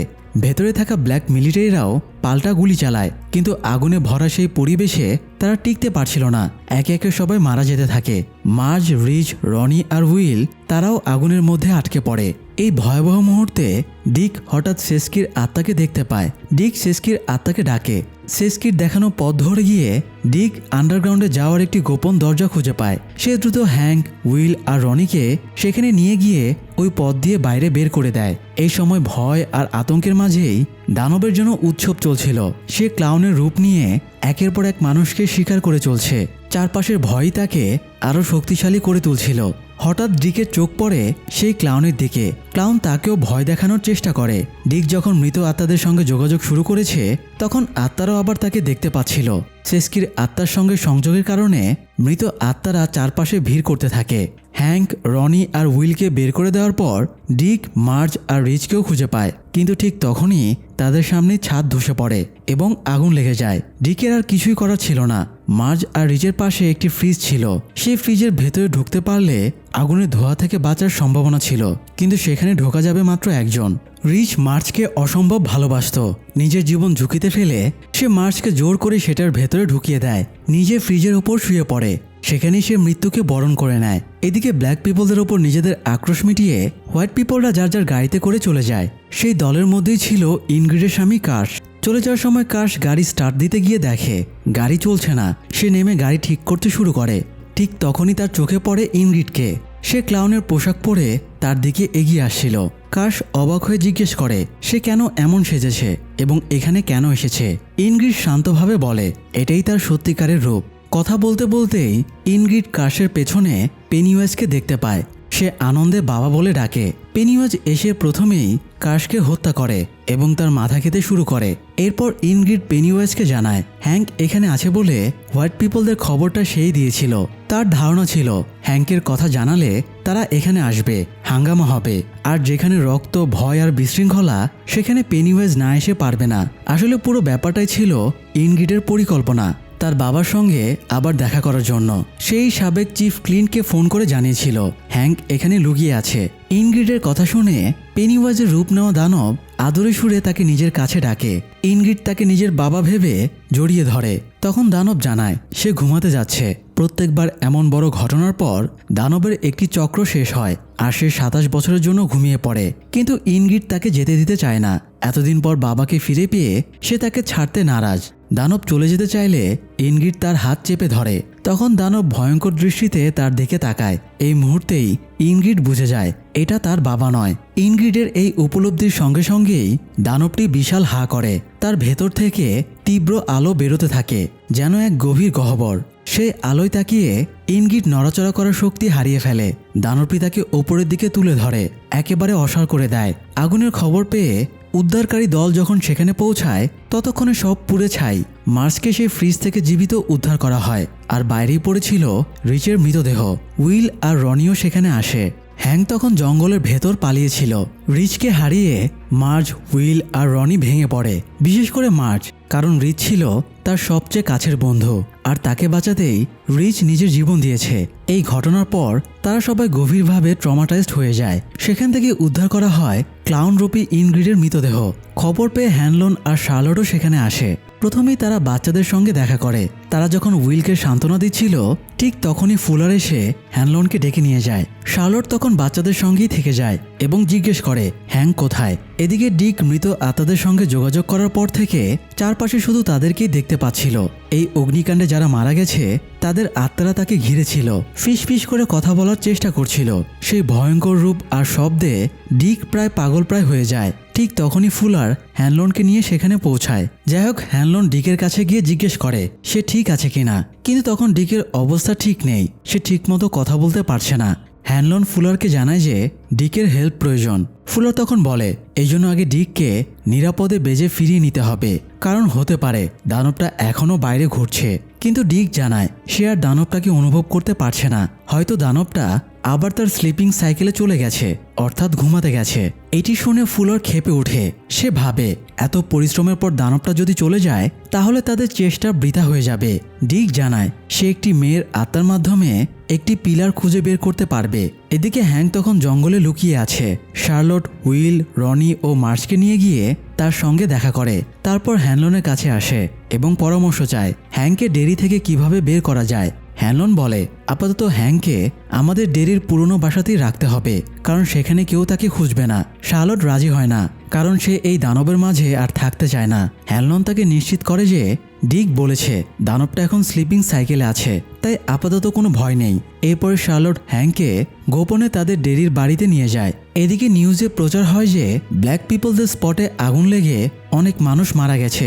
সত্যিকার ঘটনা বেঁচে থাকা কেউই প্রকাশ করে না, কারণ তাহলে হোয়াইট পিপলরা হ্যাঙ্কের কারণে সেখানে গেছে সেটা জানা যাবে আর সমস্যা তৈরি হবে। শার্লট হ্যাঙ্কের পোশাক ও আইডি আগুনে ফেলে আসে, যাতে পুলিশ মনে করে হ্যাঙ্ক আগুনে পুড়ে মারা গেছে। পুলিশও সেই কেস বন্ধ করে দেয়। ডেরির স্থানীয় লোকরাও যারা দানবটার কথা জানে তারা বুঝতে পারে এত বড় দুর্ঘটনার পর দানবটা নিশ্চয়ই আবার স্লিপিং সাইকেলে চলে গেছে। এই হান্টিং সাইকেলের কারণে মৃতদের সংখ্যা ছিল প্রায় 23 জন, যার মধ্যে 17 জন শিশু। এই ভয়াবহ ঘটনার পর ডেরিতে 27 বছরের শান্তি ফিরে আসে। শার্লট হ্যাঙ্ককে বের করার জন্য নিজের একজন ফ্রেন্ডের সাহায্য চায়, কিন্তু সেই ফ্রেন্ড কল রিসিভ করছে না। তাই শার্লট হ্যাঙ্ককে হ্যানলনের পোশাক পরিয়ে রোজের বাড়িতে নিয়ে যায়। এরপর সে হ্যাঙ্ককে রোজের কাছে রেখে ডেরি থেকে নিরাপদে বের করার প্ল্যান করে। রোজ রাজি হয়। এদিকে রনির লিলির ওপর রাগ পড়ে গিয়েছিল। মার্জও সে লিলির বাড়িতে গিয়ে রিচের মৃত্যু সংবাদ জানায়। এরপর লিলি, মার্জ ও রনি সেই টাওয়ারে গিয়ে মনে মনে রিচকে শেষ বিদায় জানায় এবং স্মৃতিচারণ করে। এদিকে ডিকের দেখানো স্থানে মিলিটারিরা একটি পিলার খুঁজে পায়। জেনারেল শ ডিককে বাহবা দেন। পিলারটি গাড়িতে তুলে নেওয়ার সময় হ্যানলন ফুলারকে জিজ্ঞেস করে এটি কেন তুলে নেওয়া হচ্ছে, এই পিলারের মাধ্যমেই তো দানবকে আটকে রাখা হতো। ফুলার জানায় দানব এখন ঘুমে আছে, তাই পিলারটি আপাতত ল্যাবে পরীক্ষা করার জন্য নেওয়া হচ্ছে। পিলার তুলে নেওয়ার এই দৃশ্য দূর থেকে দেখে ফেলে টানিয়েল। সে গিয়ে রোজকে ব্যাপারটা জানায়। শার্লট আর হ্যাঙ্ক তখনও রোজের সাথেই ছিল। এদিকে পিলার তুলে ল্যাবে নেওয়ার পর হ্যানলন দেখে এটাকে টেস্ট করা হচ্ছে না, বরং একটা যন্ত্রের প্রচণ্ড উত্তাপের মধ্য দিয়ে গলিয়ে নষ্ট করে ফেলার চেষ্টা করা হচ্ছে। হ্যানলন সায়েন্টিস্টের দিকে বন্দুক তাক করে পিলারটি নষ্ট করা থামাতে বলে। ফুলার জানায় তারা শুধু অর্ডার অনুসরণ করছে। ওপরের ফ্লোর থেকে জেনারেল শ সব পর্যবেক্ষণ করছিল। তিনি হ্যানলনকে বন্দুক নামাতে বলেন এবং তার কাছে যেতে বলেন। হ্যানলন জিজ্ঞেস করে কেন এই কাজ করা হচ্ছে। জেনারেল শ জানায় বিভিন্ন দেশের যুদ্ধ, অভ্যন্তরীণ সমস্যা এবং আন্দোলন লেগেই থাকে। ডেরিতে এত বড় দুর্ঘটনা হলেও মানুষ রাস্তায় নেমে প্রতিবাদ করছে না, ভয় পাচ্ছে। সেই ভয় ছড়িয়ে দিলে পৃথিবীতে শান্তি নেমে আসবে। মানুষ যুদ্ধ করবে না, আন্দোলন করবে না। হ্যানলন জেনারেলকে বলে যদি দানবকে ছেড়ে দেওয়া হয় ছোট ছেলে মেয়েদের জীবন হুমকিতে পড়বে। তখন জেনারেল শ জানায় যে পরিমাণ বাচ্চা এতে মারা যাবে তার চেয়ে বেশি বাচ্চা প্রতি বছর রোড অ্যাক্সিডেন্টেই মারা যায়। তারা মিলিটারি, আবেগ দিয়ে ভাবলে চলবে না। বড় ধরনের নিরাপত্তার জন্য এমন ছোটখাটো বলি দিতে হয়। তারপর তিনি সায়েন্টিস্টকে আদেশ দেন পিলারটি ধ্বংস করার। কিন্তু হ্যানলন জেনারেল শয়ের সাথে একমত হতে পারেনি। সে পিলারটা নষ্ট করার হাত থেকে রক্ষা করতে জেনারেল শয়ের দিকে বন্দুক তাক করে। হ্যানলনের পেছনে ছিল ফুলার। সেও তখন হ্যানলনের দিকে বন্দুক তাক করলে হ্যানলন বন্দুক নামাতে বাধ্য হয়। জেনারেল শ হ্যানলনকে এই ব্যাপারে মাথা না ঘামিয়ে বাসায় চলে যেতে বলে। হ্যানলন বাধ্য হয়ে সেখান থেকে চলে যেতে গেলে জেনারেল শ ফুলারকে আদেশ দেয় হ্যানলন যেন তার বাসা থেকে জীবিত বের না হতে পারে। এইদিকে সে পিলার আগুন দেওয়ার সাথে সাথেই মানুষের রক্ত মাংসে ডুবে ঘুমিয়ে থাকা সেই দানবটা আবার জেগে ওঠে পিলার তুলে ফেলায় এবার এটা মুক্ত হয়ে গেছে। তো যাই হোক, উইল বাড়িতে একা ছিল। হঠাৎ টেলিফোন বেজে উঠলে সে গিয়ে রিসিভ করে, আর টেলিফোনের অপর পাশ থেকে কথা বলে ওঠে সেই দানবটা। উইল ভয় পেয়ে টেলিফোন রেখে দিয়ে পেছনে ঘুরে দেখতে পায় পেনিওয়াইজ ক্লাউনের সেই রূপধারী দানবটা তার ঠিক সামনেই দাঁড়িয়ে আছে। এটা উইলের দিকে তাকিয়ে হা করে। ভেতর থেকে বের হতে থাকে তীব্র আলো। উইল সেদিকে তাকালে নিজের সমস্ত শক্তি হারিয়ে অসাড় হয়ে যায়। এটা কি এবার উইলকেও মেরে ফেলবে? ডেরি শহর হঠাৎই ঘন কালো ধোঁয়ায় ঢেকে যেতে শুরু করে। সেই ধোঁয়া যে গাছের গায়ে লাগছিল, মুহূর্তের মধ্যে গাছটা শুকিয়ে মারা যাচ্ছিল। আর ডেরির ভেতরেই বসে এই বিভীষিকা উপভোগ করছিল সেই দানব। আচমকা এত ধোঁয়া দেখে মানুষ বুঝে উঠতে পারছিল না কি হচ্ছে, ধোঁয়াই বা আসছে কোত্থেকে। চারিদিকে ছড়িয়ে পড়ে আতঙ্ক। সবাই রাস্তা ছেড়ে যে যেখানে পারে ঘর দোকান সেখানেই আশ্রয় নেয়। এদিকে ডেরির বাইরের মিলিটারি বেজে বসে জেনারেল শ এক রাডারের মাধ্যমে সবকিছু পর্যবেক্ষণ করছিল। হ্যানলন আর ডিকো তখনও সেই বেজেই ছিল। ছাড়া পেয়ে দানবটা আরও বেশি বিপজ্জনক হয়ে উঠেছে। সে ডেরি হাই স্কুলের প্রিন্সিপালের অফিস থেকে প্রিন্সিপালের কণ্ঠ নকল করে স্কুল ছুটি ঘোষণা করে। এরপর সিনিয়র ক্লাসের ছাত্রদের বাড়ি যেতে বলে, আর জুনিয়র ক্লাসের সবাইকে হলরুমে থাকতে নির্দেশ দেয়। সব ছাত্রছাত্রী সেখানে গিয়ে দেখে কোনো টিচার নেই, শুধু সামনের মঞ্চে পর্দা টানা। কিছুক্ষণ পর পর্দার ফাঁক দিয়ে বের হয়ে আসে স্কুলের প্রিন্সিপাল, হাতে মাইক। পুতুলের মতো নিষ্প্রাণ ভঙ্গিতে সে ঘোষণা করে, আজকের শোতে দেখা যাবে পেনিওয়াইজ দ্য ডান্সিং ক্লাউন। সঙ্গে সঙ্গে পর্দা সরে যায় আর বেরিয়ে আসে পেনিওয়াইজ রূপী সেই দানব। দানবটা মঞ্চে এসেই সবার সামনে আঙ্গুল দিয়ে প্রিন্সিপালের দুই চোখ চেপে পিষে ফেলে, তারপর টেনে ছিঁড়ে ফেলে তার মাথা। প্রিন্সিপালের দেহটা ছুঁড়ে মারে মঞ্চের সামনে থাকা বাচ্চাদের দিকে। সবাই ভয়ে আতঙ্কে চিৎকার করে পালাতে শুরু করে, কিন্তু ঠিক তখনই দানবটা হা করে। তার মুখের ভেতর থেকে বেরিয়ে আসে ডেডলাইটস। সেদিকে তাকিয়েই সেখানে থাকা সবাই পজেসড হয়ে যায়, হুঁশ হারিয়ে ফেলে। দানবটা তাদের শূন্যে ভাসিয়ে নিয়ে যায় মঞ্চের বাইরে থাকা পেনিওয়াইজের কার্নিভাল শোর গাড়ির দিকে। এদিকে লিলি, রনি আর মার্স তখন টাওয়ার ক্লিন করছিল। হঠাৎ টাওয়ারের ওপর থেকে তারা দেখে পুরো ডেরি শহর কুয়াশার মতো ধোঁয়ায় ঢাকা। কি হয়েছে বুঝতে না পেরে তারা দ্রুত নিচে নেমে আসে। নেমে এসে দেখে একটা দেয়াল জুড়ে স্কুলের নিখোঁজ বাচ্চাদের ছবি, অথচ টাওয়ারে ওঠার আগেও এমন কিছু ছিল না। তাদের সন্দেহ হয় দানবটা কি তাদের নিয়ে খেলছে, নাকি সত্যিই সব বাচ্চাকে ধরে নিয়ে গেছে। এর উত্তর জানার একটাই উপায়, স্কুলে যাওয়া। তিনজনই স্কুলের দিকে রওনা দেয়, কিন্তু সেখানে গিয়ে দেখে পুরো স্কুল ফাঁকা, কোথাও কেউ নেই। হলরুমে তারা একটা ডেড বডি দেখতে পায়। তখন আর সন্দেহ থাকে না এটা দানবটার কাজ, কিন্তু লাশটা কার তা তারা চিনতে পারে না, কারণ সেটার মাথা নেই। হলরুম থেকে বেরিয়ে রাস্তায় এসে দাঁড়াতেই তারা দেখে ডেড বডি থেকে আলাদা করে ফেলে রাখা একটা মাথা। বুঝতে পারে লাশটা আর কারো না, স্কুলের প্রিন্সিপালের। তারা তখন বুঝতেই পারছিল না কোথায় যাবে, কি করবে। ঠিক তখনই আরেকটা নিখোঁজ সংবাদের রক্তমাখা পোস্টার উড়ে এসে তাদের সামনে পড়ে। পোস্টারে উইলের ছবি। তারা নিশ্চিত হয় উইলকেও দানবটা ধরে নিয়ে গেছে। এখন যে করেই হোক উইল সহ সবাইকে উদ্ধার করতে হবে। লিলির কাছে ছিল সেই উল্কাখণ্ড, যেটা দেখে দানবটা ভয় পায়। তারা সিদ্ধান্ত নেয় এর সাহায্যেই দানবটাকে মারবে, বা অন্তত সবাইকে ছাড়িয়ে আনবে। কিন্তু খুঁজবে কোথায়? দানবটার সার্কাস ভ্যানে কিছু ডেড বডি ছিল, যার ফলে সে যেদিক দিয়ে গেছে সেদিকে রক্তের একটা ট্রেইল পড়ে আছে। রনি, লিলি আর মার্স সিদ্ধান্ত নেয় সেই ট্রেইল অনুসরণ করার। তিনজন একসাথে রনির সাইকেলে ওঠে, কিন্তু ঘন ধোঁয়ার মধ্যে কিছুই স্পষ্ট দেখা যাচ্ছিল না। তার উপর একই সাইকেলে তিনজন। রনির পক্ষে চালানো কঠিন হয়ে পড়ে। এত ধীরে গেলে দানবটাকে ধরা সম্ভব নয়। হঠাৎ তারা ডেরির $2 ডেড বডি দেখতে পায়। তার পাশেই পড়েছিল তার গাড়ি।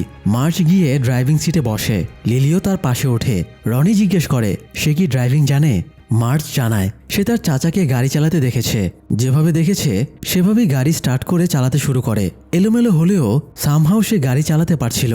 এদিকে দানবটা কার্নিভাল ভ্যানে চড়ে স্কুলের বাচ্চাদের একটা বিশাল বহর নিজের পেছনে ভাসিয়ে নিয়ে চলেছে। কোথায় নিয়ে যাচ্ছে, কেন নিয়ে যাচ্ছে কেউ জানে না। সে কি সবাইকে খেয়ে ফেলবে? অন্যদিকে হ্যানলন বেজে নিজের ঘরে ফিরে ডেরির বাসায় ফোন করে উইলের খোঁজ নিতে, কিন্তু কেউ ফোন ধরে না। হতাশ হয়ে সে ফোন রেখে দিতে যাচ্ছিল। ঠিক তখনই ফোন বেজে ওঠে। কল রিসিভ করতেই দানবটা তাকে ভয় দেখাতে শুরু করে, জানায় উইল তার কাছে আছে। এমনকি উইলের সাথেও কথা বলিয়ে দেয় যে হ্যানলন কখনো মৃত্যুকেও ভয় পায় না। সে নিজের ছেলেকে দানবের কবলে দেখে ভেঙে পড়ে, নার্ভাস হয়ে যায়। কল শেষ করেই সে ছুটে যায় ডিকের কাছে। ডিক তখন যেদিকেই তাকাচ্ছে শুধু মৃত মানুষের বিকৃত আত্মা দেখতে পাচ্ছে। তারা তার সাথে কথা বলছে, তাকেও মরতে বলছে যেন সে তাদের সাথে যোগ দিতে পারে। ডিক তখন প্রায় পাগল, হাতে বন্দুক নিয়ে আত্মহত্যা করার চেষ্টা করছে। আত্মাদের সেই নির্যাতন, সেই আওয়াজ সে আর সহ্য করতে পারছিল না। এমন সময় হ্যানলন সেখানে এসে বারবার দরজায় নক করলেও কোনো সাড়া পায় না। শেষে বাধ্য হয়ে দরজা ভেঙে ঢোকে। ভেতরে ঢুকে দেখে ডিকের ভয়াবহ অবস্থা। ডিক একবার হ্যানলনের দিকে আর একবার নিজের দিকে বন্দুক তাক করছে। কি করবে বুঝতে পারছে না। বারবার হ্যানলনকে চলে যেতে বলছে। তো হ্যানলন তাকে জানায় তার ছেলে উইল দানবটার কাছে আছে। ডিক যাতে তাকে হেল্প করে উইলকে খুঁজে বের করতে। এরপর ডিক চাইলে সে নিজেই তাকে গুলি করে মারবে অথবা তাকে হেল্প করার সর্বোচ্চ চেষ্টা করবে। অনেক কষ্টে হ্যানলন ডিককে রাজি করাতে সক্ষম হয়। তারপর দুজনে ডেরির উদ্দেশ্যে রওনা দেয়। এদিকে হ্যানলনের ডেরিতে যাওয়ার খবর জেনারেল শকে জানায় ফুলার। জেনারেল শ বলে হ্যানলন গেলে সমস্যা নেই, তাকে দিয়ে আর কোনো কাজ নেই। কিন্তু যখন শুনতে পায় সে ডিককেও সাথে নিয়েছে তখন সে তৎপর হয়ে ওঠে। নিজেকে ঘরে বন্দি রাখা আর অতিরিক্ত মদ্যপানের কারণে ডিক মানসিক এবং শারীরিকভাবেও ভেঙে পড়েছে। তাকে কোনোভাবে নিয়ে হ্যানলন পৌঁছে যায় রোজের বাড়িতে। সেখানে ছিল শার্লট, রোজ, হ্যাঙ্ক আর টানিয়েল। উইলের নিখোঁজ হওয়ার খবর শুনে শার্লট হ্যানলনকে দোষ দেয়। সে বলে হ্যানলনই বলেছিল দানবটা ঘুমিয়ে গেছে, ডেরি নিরাপদ। সেই বিশ্বাসে সে উইলকে ডেরির বাসায় একা রেখে এসেছে, না হলে দানবটা উইলকে নিতে পারত না। হ্যানলন জানায় এই ব্যাপারটা সে নিজেও জানতো না, তাই সে ডিককে সাথে এনেছে সাহায্যের জন্য। ডিক দানবটার ট্রেস ধরতে পারবে। তখন রোজ বলে শুধু খুঁজে পেলেই হবে না, দানবটার মুখোমুখি দাঁড়ানোর মতো সাহস বা শক্তি কারণেই এটাকে ক্যাপচার করতে হবে। 13টা পিলারের মধ্যে একটা পিলার এখন আর নেই, ফলে দানবটা ডেরি ছেড়ে সেই পথ দিয়েই বেরিয়ে যাবে। একবার বের হয়ে গেলে আর তাকে আটকানো যাবে না। তবে আরেকটা উল্কাখণ্ড আছে, ওটা পাওয়া গেলে সেটাকে পিলার হিসেবে ব্যবহার করা সম্ভব। এখন ডিককে সেটা খুঁজে বের করতে হবে। হ্যানলন তখন প্রশ্ন করে উল্কাখণ্ডটা হাতে পেয়ে শুধু মাটিতে পুঁতে দিলেই সেটা কিভাবে পিলার হবে? অন্য পিলারগুলোর সঙ্গে এর সংযোগী বা হবে কিভাবে? রোজ তখন জানায় ডেরির জঙ্গলের মাঝ দিয়ে বয়ে যাওয়া নদীর ওপারেই একটা বহু প্রাচীন পাতাবিহীন গাছ আছে। সেই গাছটি রোজদের পূর্বপুরুষদেরও আগের সময়কার। যদি গাছটার গোড়ায় উল্কাখণ্ডটা পুঁতে দেওয়া যায় তাহলে সেটা স্বয়ংক্রিয়ভাবেই বাকি পিলারগুলোর সঙ্গে যুক্ত হয়ে যাবে। দানবটাকে আটকে রাখার এটাই একমাত্র উপায়। তারা যখন এসব পরিকল্পনা করছিল তখন ডিক জানায় মৃত আত্মাদের আওয়াজেই সে প্রায় পাগল হয়ে যাচ্ছে। এমন অবস্থায় দানবের সঙ্গে কানেক্ট হওয়া বা কিছু খুঁজে বের করা তার পক্ষে কিভাবে সম্ভব? রোজ তখন বলে এই আওয়াজ বন্ধ করার উপায় সে জানে। যে গুহায় দানবটা প্রথম এসে পড়েছিল সেখানকার কিছু গাছের শিকড় গুঁড়া করে সে ডিককে একটা টনিক বানিয়ে খাওয়ায়। এরপর ডিককে নির্দেশ দেয় দানবকে খুঁজতে গিয়ে যেন সে কোনো দরজা না খোলে। ডিক তখন উল্কাখণ্ড খুঁজতে শুরু করে। কিছুক্ষণ পর সে বাকিদের জানায় উল্কাখণ্ডটা উইলের বন্ধুদের কাছেই আছে আর তারা উইল আর দানবের পিছু নিয়েছে তাকে বাঁচানোর জন্য। তখন ডিকের শরীরে কোনো শক্তিই ছিল না। সে চোখ বন্ধ করে শুধু খুঁজে যাচ্ছিল আর নির্দেশ দিচ্ছিল। হ্যানলন আর ট্যানিয়েল তাকে ধরে গাড়িতে তোলে। ডিকের নির্দেশ মেনে তারা লিলি, মার্জ আর রনির পিছু নেয় উল্কাখণ্ডটা আনার জন্য। সঙ্গে ছিল শার্লট, রোজ আর ট্যানিয়েল। এদিকে মার্জ গাড়ি চালাচ্ছিল, কিন্তু জঙ্গলের এক জায়গায় হঠাৎ একটা গর্ত এড়াতে গিয়ে গাড়িটা গাছের সঙ্গে ধাক্কা খায়। একটা দুর্ঘটনা ঘটে। লিলির ব্যাগ থেকে উল্কাখণ্ডটা মাটিতে পড়ে যায়। সেটা খুঁজতে গিয়ে মার্জ যখন তুলতে যায় লিলি হঠাৎ রেগে যায়। সে বলে এই জিনিসটা শুধু সেই রাখবে। এরপর তারা পায়ে হেঁটে এগোতে থাকে। কিন্তু লিলির আচরণ তখন অদ্ভুত হয়ে উঠেছিল। সে মার্জ আর রনির সঙ্গে না থেকে একটু পেছনে পেছনে হাঁটছিল। মার্জ আর রনি মনে করে সম্ভবত এই উল্কাখণ্ডটাই লিলির মাথায় প্রভাব ফেলেছে। তাদের কথাবার্তা শুনে লিলি নিয়ন্ত্রণ হারিয়ে ফেলে। রনি আর মার্জকে কটু কথা শোনায়, সেখান থেকে চলে যেতে চায়, কিন্তু তারা তাকে আটকে ফেলে এবং ধস্তাধস্তির পর তার হাত থেকে উল্কাখণ্ডটা নিতে সক্ষম হয়। তখন লিলির হুঁশ ফিরে আসে। সে তার আচরণের জন্য সবার কাছে দুঃখ প্রকাশ করে। সবাই বুঝতে পারে উল্কাখণ্ডটার একটা অপশক্তি আছে, তাই তারা সিদ্ধান্ত নেয় কিছুক্ষণ পর পর এটা হাত বদল করবে। ঠিক তখনই উল্কাখণ্ডটা হঠাৎ উজ্জ্বল হয়ে ওঠে। কি হচ্ছে বুঝতে না পেরে তারা একটু সামনে এগোয়। দেখতে পায় নদীর জমাট বরফের ওপর দিয়ে দানবটা বাচ্চাদের নিয়ে এগিয়ে যাচ্ছে। এত দূর থেকে হুইল সেখানে আছে কিনা বোঝা যাচ্ছিল না, তাই তারা সেদিকে এগোতে থাকে। এদিকে গাড়িতে করে সেদিকে আসছিল হ্যানলন, রোজ, ড্যানিয়েল, ডিক, হ্যাঙ্ক আর শার্লট। ডিক জানায় লিলিরা সবাই নদীর ওপরে আর তারা দানবের দিকে যাচ্ছে। রোজ তখন বুঝে ফেলে দানবটা ডেরি ছেড়ে পালানোর পরিকল্পনা করছে। কিন্তু এত দূর থেকে তাকে থামানো সম্ভব নয়, আর তারা সময় মতো পৌঁছাতেও পারবে না। তখন হ্যানলন ডিককে বলে পারলে দানবের মাথায় ঢুকে তাকে কিছুটা স্লো করে দিতে। ডিক সেই চেষ্টাই শুরু করে। এদিকে লিলি, মার্জ আর রনি কার্নিভাল ভ্যানের পেছনে সারি ধরে ভাসতে থাকা বাচ্চাদের মধ্যে উইলকে খুঁজতে থাকে। তারা দেখে উইল একদম সামনের দিকে ভ্যানের কাছাকাছি শূন্যে ভাসছে। তারা তাকে টেনে নামানোর কথা ভাবছিল। ঠিক তখনই ভ্যানের দরজা খুলে বেরিয়ে আসে পেনিওয়াইজের রূপধারী দানবটা। দেখেই তিনজন মারাত্মক ভয় পেয়ে যায়, কিন্তু হাতে উল্কাখণ্ড থাকায় দানবটা তাদের কাছে আসতে পারে না, তাই দূর থেকেই ভয় দেখাতে থাকে। হঠাৎ দড়ির মতো এক সুর পেঁচিয়ে দূর থেকেই মার্সকে টেনে নেয়। মার্সকে এভাবে ধরে নিয়ে যাওয়ায় লিলি আর রনি আতঙ্কে চিৎকার করে ওঠে। মার্সকে মারার আগে দানবটা বলে একদিন মার্জের ছেলে তার বন্ধুদের নিয়ে দানবটাকে মারবে, তার আগেই সে মার্সকে মেরে ফেলবে যাতে সেটা আর না ঘটে। সে আরো বলে তার কাছে অতীত, বর্তমান আর ভবিষ্যৎ সবই এক। এই কথা বলেই দানবটা হা করে মার্সকে মারতে যাচ্ছিল। ঠিক তখনই হঠাৎ স্ট্যাচুর মতো স্থির হয়ে যায়, কারণ সেই মুহূর্তে ডিক দানবটার মাথার ভেতরে প্রবেশ করেছিল। ডিক কার্নিভালের হোস্ট আবার ছেলেবেলার ইনগ্রিডের রূপ নিয়ে নানা কথাবার্তা বলে দানবটাকে বিভ্রান্ত করে ফেলে। দানবটাও দ্বিধায় পড়ে যায়, কি হচ্ছে বুঝে উঠতে পারে না। এই সুযোগে মার্জ দৌড়ে লিলি আর রনির কাছে ফিরে আসে। দানবটা সরে যেতেই তার শক্তি কমে যায়। বেহুশ বাচ্চাগুলো জ্ঞান ফিরে পায়, শূন্য থেকে নিচে পড়ে যায়। ঠিক তখনই গাড়ি নিয়ে সেখানে এসে পৌঁছায় হ্যানলনরা। হ্যানলন আর শার্লট উইল, মার্জ, লিলি আর রনিকে গাড়িতে উঠতে বলে। বাকি বাচ্চাদের দ্রুত নদী পার হয়ে যেতে নির্দেশ দেয়। নদীর ওপারে ছিল সেই গাছটা। সবাইকে নিরাপদে সরিয়ে হ্যানলন আর ট্যানিয়েল উল্কাখণ্ড নিয়ে গাছটার দিকে এগোতে থাকে। ঠিক তখনই হ্যানলন আর ডিককে খুঁজতে আসা জেনারেল শ এবং ফুলার তাদের বাহিনী দিয়ে গুলি চালানোর নির্দেশ দেয়। আদেশ দেয় ডিককে জীবিত উদ্ধার করতে হবে।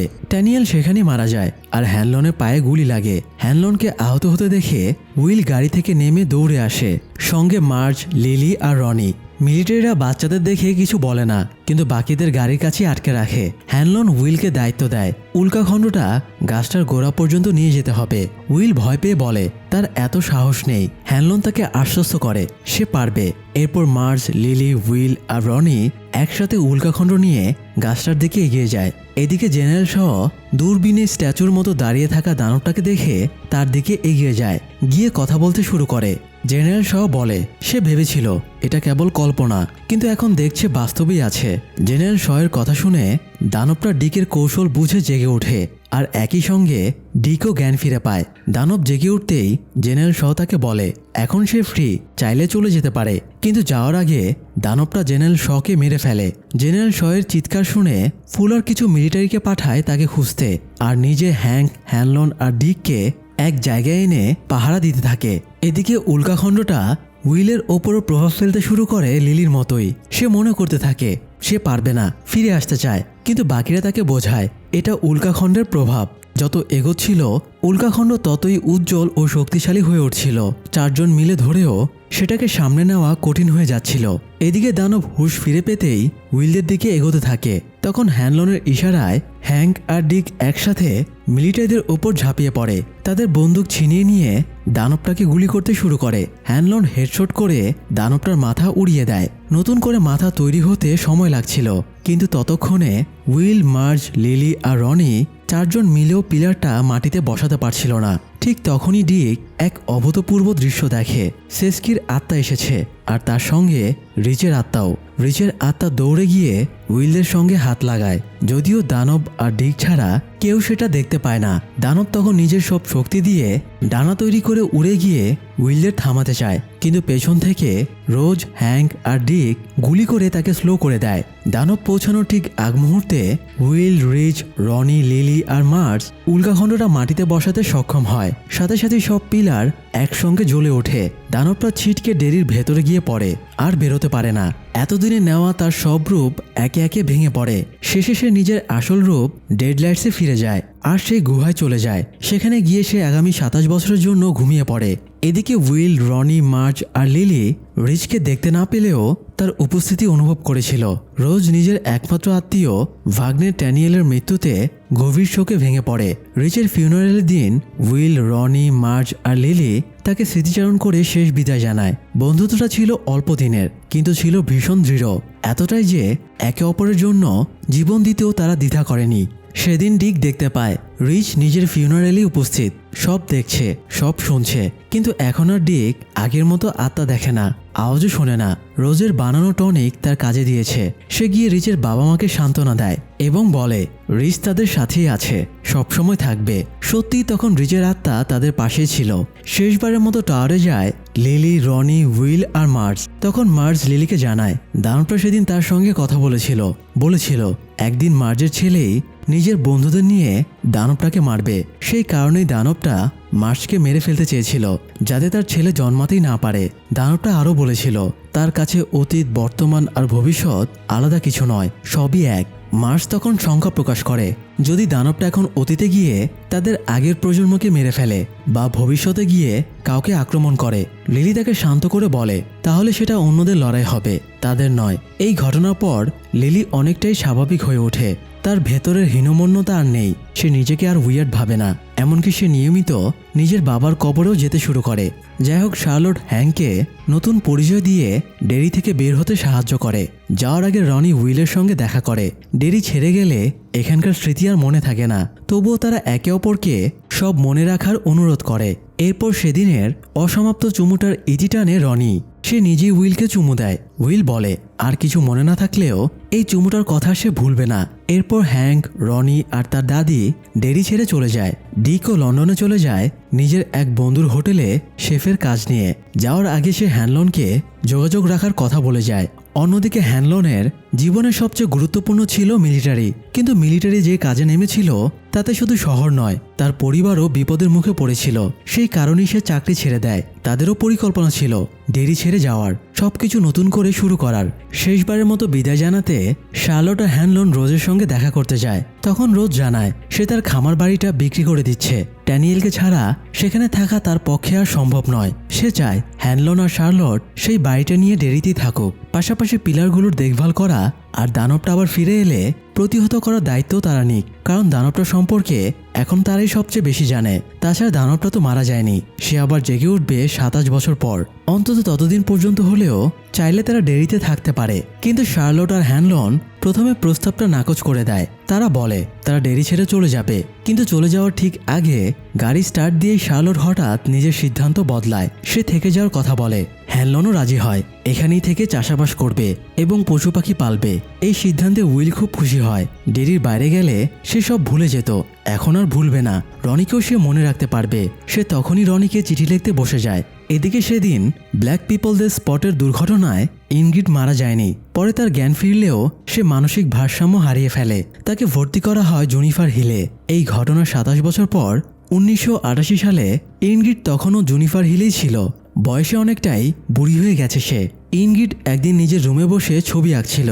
হঠাৎ পাশের এক পেশেন্টের রুম থেকে হইচই শোনা যায়। সেখানে গিয়ে সে দেখে একটা মেয়ে ফাঁসি দিয়ে ঝুলছে।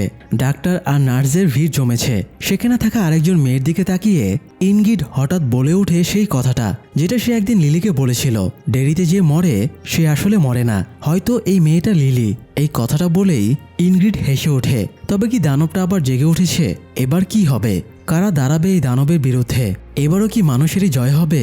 এই প্রশ্নগুলোর উত্তর জানতে হলে দেখতে হবে 2017 সালের মুক্তিপ্রাপ্ত সিনেমা ইট। দর্শক, এই সিরিজের টাইমলাইন ছিল পেনিওয়াইজ দ্য ডান্সিং ক্লাউনের ইতিহাস নিয়ে। পরবর্তী টাইমলাইন নিয়ে 2017 এবং 2019 সালে দুটি মুভি রিলিজ পেয়েছিল। আপনারা যদি সেই মুভিগুলোর এক্সপ্লেনেশন চান তাহলে কমেন্ট করে জানিয়ে দিন। ইট বা এই দানব আসলে এক মহাজাগতিক শক্তি ডেডলাইটস। একে সম্পূর্ণভাবে ধ্বংস করা অসম্ভব।